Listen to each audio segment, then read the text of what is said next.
Hey, what the heck is up, you guys? How are you guys doing? Welcome to another episode of Wine with B. My name is Bailey. And of course, here we have Zoe the Multi-Pooch. She wanted to give a little wave to her fans.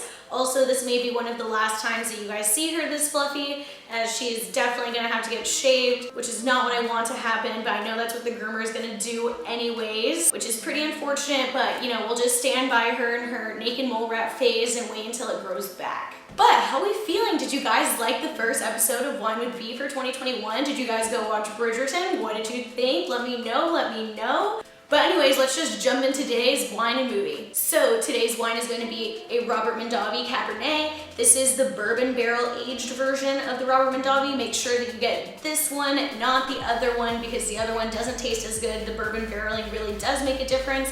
I did plug this for you guys at Total Wine. You guys can get this wine for under $11. It's a steal, and for the price, it's really, really good. Let's crack her open. All right, cheers. Let's give it a little taste test. See, this does not taste like $11. It's pretty bold. Online, it describes this as a medium body, if that's something that you want to go off of, but I definitely can taste the vanilla in this and some like red fruits, darker fruits rather. Really, really good. Go try this one. Let me know what you guys think. Okay, so jumping into today's movie, today we will be reviewing a Netflix original movie called The Midnight Sky, starring and directed by George Clooney. This movie came out at the very end of 2020, and let's just go down the score sheet and then we'll chat about the movie. Okay, acting quality, 7 out of 10. It's kind of hard to knock George Clooney on his acting ability. Obviously, he's an Academy winner. He's amazing. We love him. And there's also other people in the cast, which I will talk about the cast when we're done with the scoring. Plot development, 4.5 out of 10. It just wasn't as great as I thought it was gonna be. Like, you have expectations for George Clooney and they weren't met. Originality, 3.5 out of 10. So this is a sci-fi drama movie. I know I haven't gone to genre yet, but I mean, we've seen this done before. We've seen the concept of Earth being unlivable, and then they had to figure out how we're gonna live on a different planet, and then living in spaceships in the sky. There's, you know, the Netflix original show Mars, which is really good. There's also Away. So the concept has been done before. This is not original at all. Which brings me to genre, which I just said is sci-fi drama. Now we got hit or miss. So, cinematically, visually, if that's what you were watching this movie for, it was a hit. However, if you were watching it because you wanted to watch a good movie and you wanted it to be a good plot and you wanted there to be some character development, it was a miss. Sorry, George Clooney. Rotten Tomatoes ended up giving this one a 52%, so see, it's kind of like like it wasn't great, it wasn't awful, but it was 50%, you know, glass, you know, half full, half empty, we're not really sure. Would recommend 4 out of 10. I mean, it's George Clooney. If you're a big George Clooney fan, go watch the movie, but if you're a big sci-fi fan, go watch the movie, but if neither of those things interest you, then maybe skip this one. Which brings me to an overall score of 4.75 out of 10, and that is an average of all the other scores. It just really didn't hit the mark for me. Based on other things that I've read online as well, I don't think it hit the mark for a lot of people. Ugh. Okay, so let's chat about the movie. So this movie was based on a book written by Lily Brooks Dalton. I haven't read the book, but maybe the book is better than the movie. Usually they say books are better than movies. You would imagine that George Clooney would be able to bring a book to life better, but who knows? I think that maybe the script could have been off, and maybe the book is really good, but the scripting for the book ended up not being good. Because what the issue was isn't casting. The cast was great. Like, it's George freaking Clooney. You expect it to be great if it's gonna have George Clooney in it, but it just wasn't.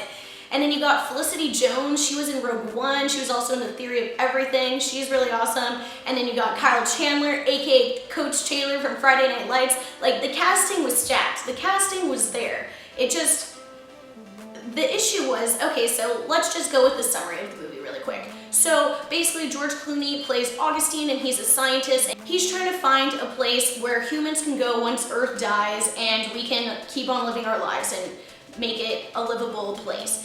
However, his work just kind of like takes over his entire life, and then the time does come where Earth becomes unlivable and they have to go off and whatever. And so he decides to stay in the Arctic by himself, and then there ends up being a little girl who is left there, and so then the whole plot of the movie completely changes as he's trying to figure out what to do with this little girl. Then there's like this whole other set of cast members who are like Felicity Jones, Kyle Chandler, so that all those people are on another cruise ship that's like in the sky somewhere, and he's trying to get a hold of them because he doesn't know what to do with this little girl. So the entire time, most of the movie is about George Clooney and this little girl. They're basically the two main characters, but then you have like this whole other set of main characters on this ship that we almost barely get to know. I feel like if we would have gotten to know them, it would have been a good movie, but there was like zero character development with them, and so it was just like, who are you people? And so by the end, the two storylines cross together with the crew and George Clooney and all of them, but then it doesn't really reach a resolution, and it kind of just leaves you for a cliffhanger, which is not really